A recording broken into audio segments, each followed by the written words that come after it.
നിങ്ങളൊരു മാർക്കറ്റിംഗ് ഫീൽഡിൽ വർക്ക് ചെയ്യുന്ന ഒരാളാണെങ്കിൽ നിങ്ങൾക്ക് ആരും പറഞ്ഞു തരാത്ത ഇന്ന് എല്ലാവർക്കും അറിയാവുന്നതും ആരും പ്രാക്ടീസ് ചെയ്യാത്ത അധികം ആൾക്കാർ പ്രാക്ടീസ് ചെയ്യാത്ത ഒരു ടിപ്പുണ്ട്. അതായത് നിങ്ങൾക്ക് ആസ് എ മാർക്കറ്റ് നിങ്ങൾക്ക് കമ്മിങ് ഇയേഴ്സിൽ നന്നായിട്ട് ഗ്രോ ചെയ്യണം, അല്ലെങ്കിൽ പ്രോബ്ലം സോൾവിങ് സ്കിൽസ് കൂട്ടണം എന്നെങ്കിൽ നിങ്ങൾ മസ്റ്റായിട്ടും ചെയ്യേണ്ട ഒരു കാര്യമുണ്ട്.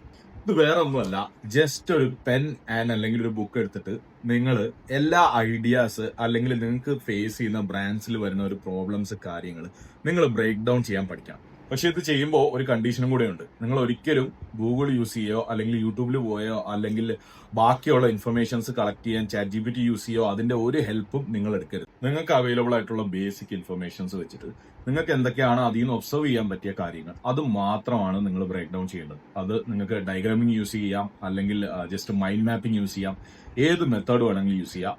ഞാൻ ഇതിൽ നിന്ന് പഠിച്ച ഒരു കാര്യം എന്താന്ന് പറഞ്ഞു കഴിഞ്ഞാൽ നമ്മുടെ സ്കിൽ ലെവൽ എവിടം വരെ എത്തിയിട്ടുണ്ടെന്ന് മെഷർ ചെയ്യാൻ പറ്റിയ ഒരു ബെസ്റ്റ് വേ ആണ്. അതായത് നിങ്ങൾ ഈ ഇൻഫർമേഷൻ എല്ലാം കളക്ട് ചെയ്ത് ഈ ബ്രേക്ക് ഡൗൺ എല്ലാം ചെയ്ത് കഴിഞ്ഞതിന് ശേഷം ഇത് വേണമെങ്കിൽ നിങ്ങൾക്ക് ChatGPT-യിലോ അല്ലെങ്കിൽ ഏതെങ്കിലും AI മോഡലിൽ ഇട്ട് ടെസ്റ്റ് ചെയ്യാം. അപ്പൊ നിങ്ങൾ മിസ്സായ കാര്യങ്ങൾ എന്താണ്, നിങ്ങളുടെ ഒബ്സർവേഷൻ എത്രത്തോളം ശരിയായിരുന്നു, ഇതൊക്കെ നിങ്ങൾക്ക് അനലൈസ് ചെയ്യാൻ പറ്റും. ഇത് മാത്രമല്ല, ഏറ്റവും വലിയ ബെനിഫിറ്റ് എന്ന് പറഞ്ഞു കഴിഞ്ഞാൽ ഒരു PPT-യോ അല്ലെങ്കിൽ ഒരു മെറ്റീരിയൽസോ നമ്മുടെ കയ്യിൽ അവൈലബിൾ അല്ലെങ്കിലും നമ്മൾ ഒരു ക്ലയന്റിനെ മീറ്റ് ചെയ്യുമ്പോഴോ അല്ലെങ്കിൽ ഒരാളായിട്ട് സംസാരിക്കുമ്പോഴോ അവരൊരു പ്രോബ്ലം നമ്മുടെ അടുത്ത് പറയുമ്പോൾ അത് നമുക്ക് മൈൻഡിൽ ഓട്ടോമാറ്റിക്കലി നിങ്ങൾക്ക് അത് ഒന്ന് ബ്രേക്ക് ഡൗൺ ചെയ്യാൻ പറ്റും. ഇങ്ങനെ ഒന്ന് പ്രാക്ടീസ് ചെയ്ത് നോക്ക്. ലോങ് റണ്ണിൽ നിങ്ങൾക്ക് എന്തായാലും ഇത് ബെനിഫിഷ്യൽ ആയിരിക്കും.